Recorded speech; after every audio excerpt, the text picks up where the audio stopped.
Late one night in late 2016, in a government-owned townhouse in Havana, a young American officer stood in his dark kitchen and listened to something that should not have existed. It was a high, metallic screech, like cicadas, run through an amplifier, drilling into one side of his skull. When he stepped forward, it grew louder. When he moved back, it faded. He felt pressure behind his right eye, and a wave of nausea rolled up from his stomach. He checked the window. Empty street. No generator, no party, no visible source. Yet after 30 seconds, his vision blurred. He reached for the counter to steady himself, and the world tilted. By morning, in its place was a headache that felt like a concussion, and a strange difficulty focusing his eyes. At the embassy clinic, he tried to explain that it was as if one half of his brain had been unplugged. The doctor ran basic tests, found nothing obvious, and told him to rest. He was not the only one. Within weeks, American diplomats, intelligence officers, and family members across Havana began to report similar episodes. A sudden, localized sound, a feeling of intense pressure. Vertigo, memory problems, insomnia. Some collapsed on the spot. Others noticed only later that they could not remember simple words or follow a short email. Inside the embassy, whispers spread. People compared notes in corridors and over encrypted chats. The pattern did not fit food poisoning or a virus. And if this was some kind of weapon, then someone had found a way to reach inside their skulls without leaving a mark. In Washington, the first cables from Havana landed on the desk of mid-level analysts who had seen their share of strange reports. One of them was a medical intelligence officer at the CIA, a former military doctor who had spent years studying traumatic brain injuries. She noticed something that alarmed her. The symptoms described by the Havana staff looked eerily similar to blast exposure, yet there were no explosions, no shrapnel, no burns. The agency quietly pulled several of the worst hit officers out of Cuba. At a secure facility in the United States, neurologists and radiologists ran them through magnetic resonance imaging scans and cognitive tests. Some scans showed subtle changes in white matter tracts, the wiring that connects different parts of the brain. The changes were not dramatic, but they should not have been there in healthy, young professionals. That discovery triggered the first real wave of panic. The State Department, under pressure to protect its people, reduced embassy staff in Havana and expelled Cuban diplomats from Washington. Officially, the United States accused Cuba of failing to protect American personnel. Unofficially, inside classified briefings, another name kept coming up: Russian intelligence. Investigators noticed that several of the first victims were not random consular staff. They were CIA officers under diplomatic cover, working on Russia-related targets. The pattern was too sharp to ignore. The next beat came from an unexpected place. Acoustic experts were given recordings that some victims had captured on their phones during attacks. Media later released one sample, a piercing, pulsing sound. In-depth scientists compared it to insect calls and suggested that it might be crickets. That explanation briefly dominated headlines. But inside the intelligence community, the focus shifted away from a classified working group concluded that the noise might be a side effect or a red herring. The real culprit, they believed, could be a form of directed energy. Not science fiction death rays, but focused radio frequency or microwave energy, tuned to disrupt the NORUS system. The idea was not new. During the Cold War, the Soviet Union had bathed the American embassy in Moscow in low-level microwaves for years. In the 1970s, the US military had experimented with a system nicknamed the microwave auditory effect, where pulsed energy made people hear clicks and chirps inside their heads. Now those dusty research papers were pulled from archives and read again, line by line.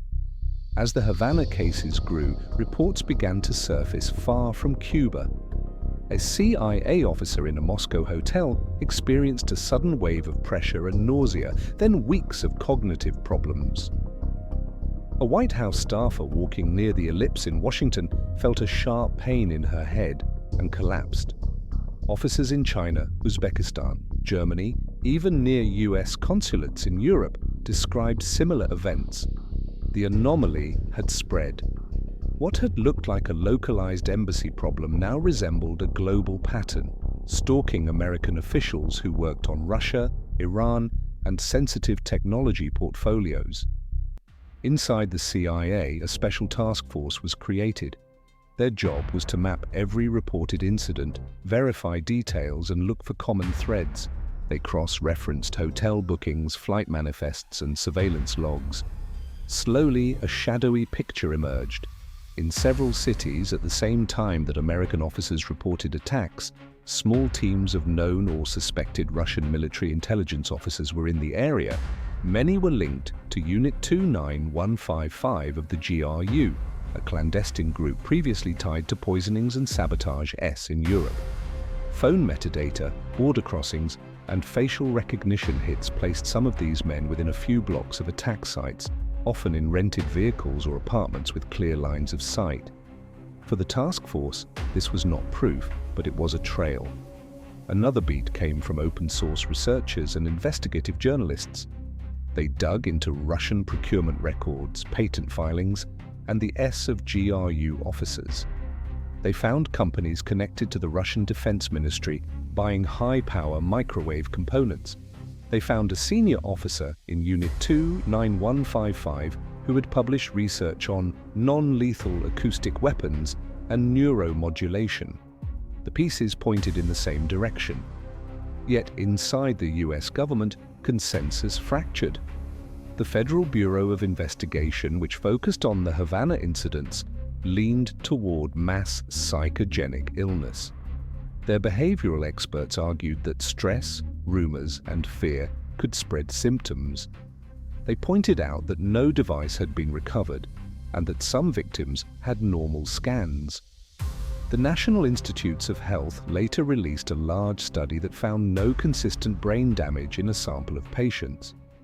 At the same time, a classified panel from the National Academies of Sciences concluded that pulsed radio frequency energy was the most plausible mechanism for at least some cases.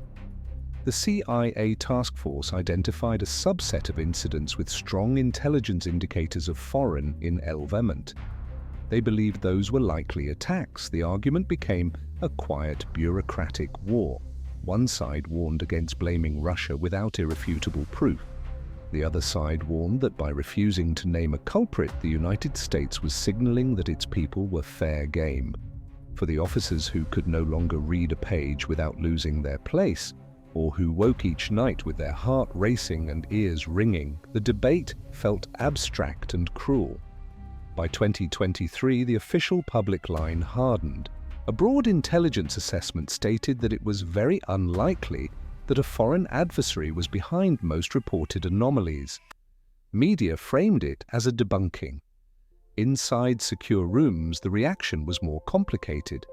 Analysts knew that most did not mean all, and that the highest confidence judgments often left space for small, ugly exceptions. Came down to a simple, bitter choice for one of the task force leads. He could push for a formal finding that named Russian military intelligence as the likely perpetrator in a narrow set of cases. Doing so would force the White House to respond, risk escalation, and expose sources. Or he could accept a carefully worded COM.